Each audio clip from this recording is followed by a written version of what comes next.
പത്തനംതിട്ടയിലെ ഏത് സ്ഥലമാണ് അഷ്ടമി രോഹിണി നാളിൽ നടക്കുന്ന വള്ളസദ്യക്ക് പേര് കേട്ടത്? പേര് അനീഷ് ടി എ, വരുന്നത് തൃശൂർ ജില്ലയിലെ കോടന്നൂരിൽ നിന്നാണ്. ഇതിന്റെ ഉത്തരം കറക്റ്റ് ആയിട്ട് അറിയാം, കാരണം ഇതിന് വേണ്ടി ഞാൻ തൃശ്ശൂരിൽ നിന്ന് പത്തനംതിട്ടയിലോട്ട് പോയിട്ടുള്ളതാണ്. അതുകൊണ്ടാണ്. പിന്നെ വളരെ സിമ്പിൾ ആയിട്ടുള്ള ഒരു ആൻസർ കൂടിയാണ്. 33.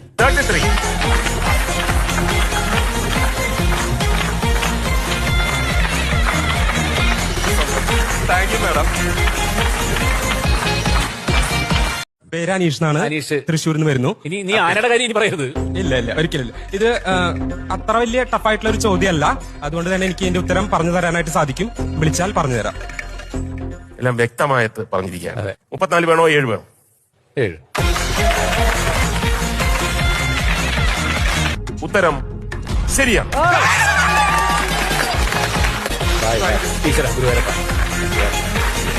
പരമ്പരാഗതമായി എന്തിന്റെ ഇനങ്ങളാണ് മുല്ലമൊട്ട്, കാശ്, നാഗപടം എന്നിവ? പേര് അനീഷ് എന്നാണ്. വരുന്നത് തൃശൂർ ജില്ലയിലെ കോടന്നൂരിൽ നിന്നാണ്. ഇതിന്റെ ഉത്തരം വളരെ വ്യക്തമായിട്ട് അറിയാം, കാരണം എന്റെ ചേച്ചി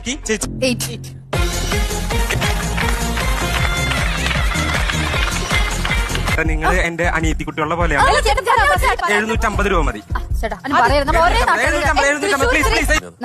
400 രൂപ. 400 രൂപയ്ക്ക് സമ്മതിച്ചു. സമ്മതാണ്. കൊടുക്കൈ.